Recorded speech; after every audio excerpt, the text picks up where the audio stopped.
Bonjour, c'est Gilles du site boursicoté.com. Voici l'analyse technique des principales paires de devises du marché Forex ainsi que l'analyse de l'or et du pétrole pour les matières premières. Nous sommes aujourd'hui le jeudi 30 avril 2013. Et nous commençons tout de suite avec l'euro-dollar. Donc l'euro-dollar qui confirme ici sa tentative de sortie. Alors on avait vu qu'il y avait une cassure de cette résistance ici des 1,3076 qui était précédemment une résistance majeure. Eh bien, il semblerait que cette résistance retrouve une certaine importance, puisqu'après avoir connu une cassure ici, on est revenu osciller, et puis on s'est servi de cette zone comme un support avant de confirmer la sortie donc de la phase d'évolution en range. Sortie qui se fait en même temps sur un signal de trading en tendance, puisque si on se rapproche, on peut bien ici s'apercevoir que cette première phase de hausse ici qui pousse la bande de Bollinger supérieure casse une zone de point haut intermédiaire sur cette, ne serait-ce que sur la zone des 23,6% de Fibonacci.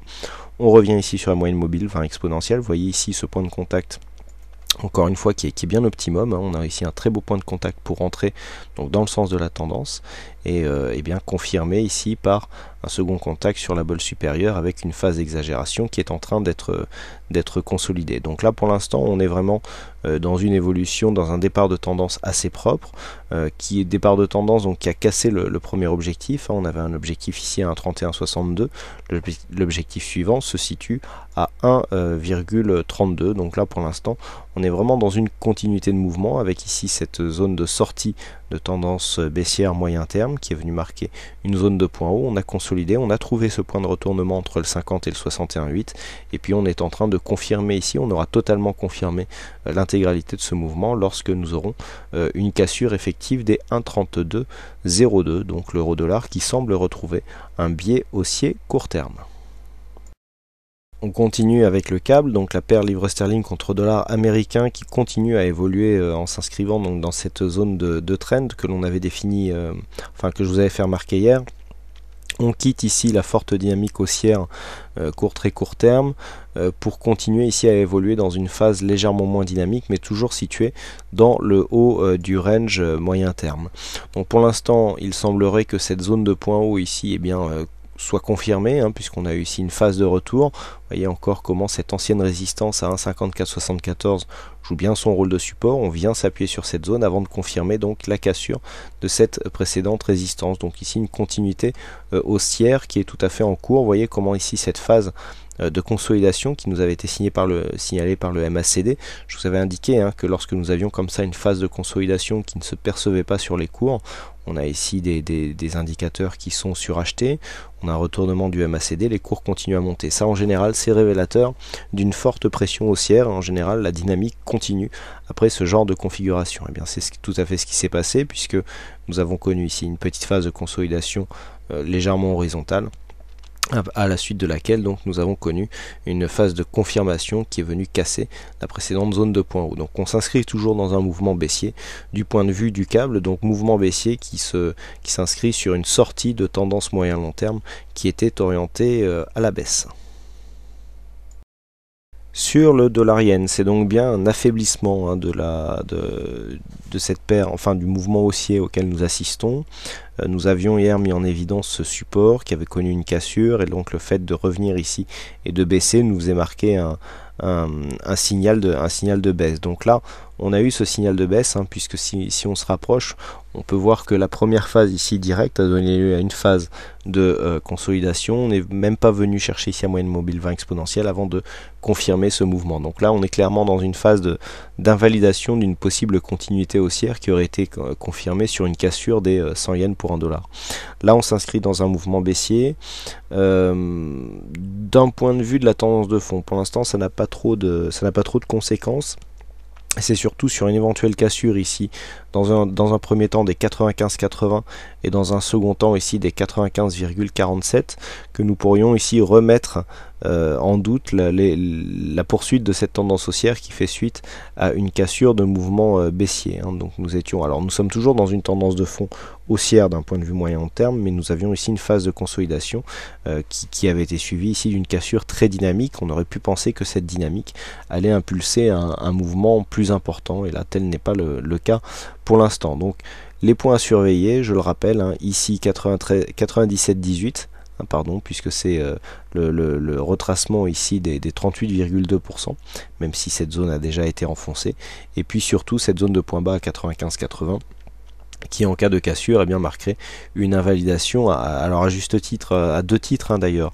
Pourquoi on invalide sur un passage de cette zone? Bien déjà première chose, puisque si on vient ici sous cette zone, ce point bas qui est significatif est suivi par un point bas qui sera forcément inférieur, et puis par voie de fait, nous allons casser ici ce retracement des 61,8%, ce qui conférera à ce fond de tendance moins de puissance, puisqu'un mouvement qui consolide plus de 61,8% d'une tendance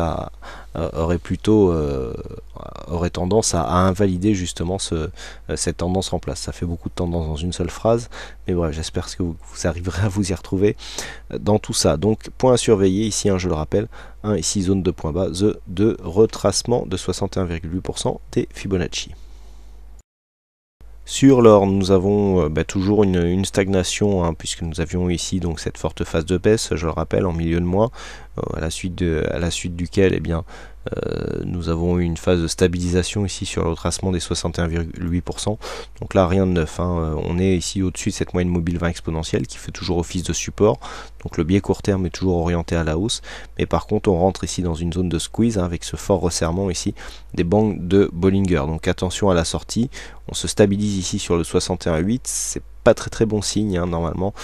Pour invalider une tendance, on préfère avoir un mouvement plus franc qui vient vraiment casser ici cette zone.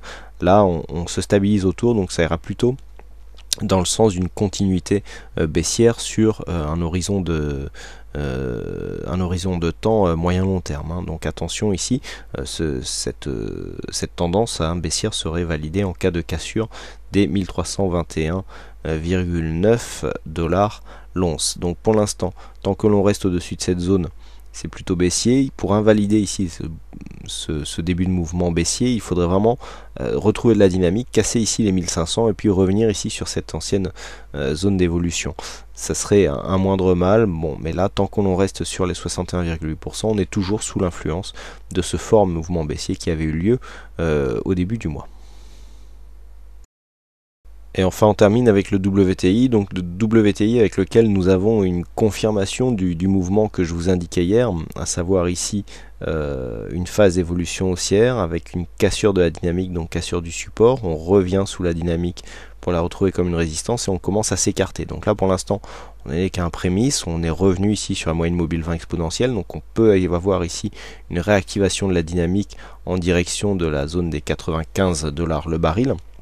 D'autant plus que la zone ici sur laquelle nous nous trouvons correspond à une zone de résistance intermédiaire qui pourrait bien faire office de nouveau support et donc à terme pourrait propulser ici les cours sur cette fameuse zone des 95, mais en attendant on est quand même sur une sortie dynamique. Alors si tant est que cette zone de point haut ici devait être confirmée comme une zone de point haut significative, nous avons des possibilités de retracement qui s'inscrivent comme ceci, à savoir la zone des 23,6% de Fibonacci, qui est justement la zone que nous sommes actuellement en train de tester.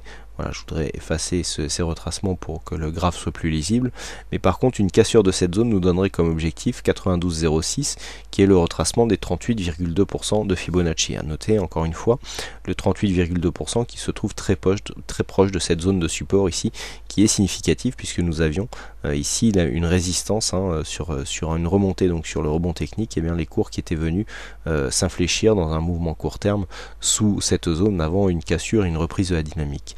Donc nous avons ici ce retracement des 38,2 et puis après la zone des 50,61,8 qui intègre ici le support des 90,70. Donc pour l'instant, tant que l'on reste ici au-dessus des 93,06, il n'y a pas de signal de consolidation, on peut toujours trouver de la force ici pour revenir sur les 95, qui aurait tendance à confirmer la continuité de la tendance haussière, mais une cassure de ce 23,6 nous donnerait ce premier objectif baissier. Qui plus est, nous avons, vous voyez cette zone ici, hop, point haut, on casse, on retourne à un point bas, donc ça serait assez symbolique de revenir sur cette zone des 92,06. Naturellement, une cassure des 94,68 invalide tout scénario de consolidation.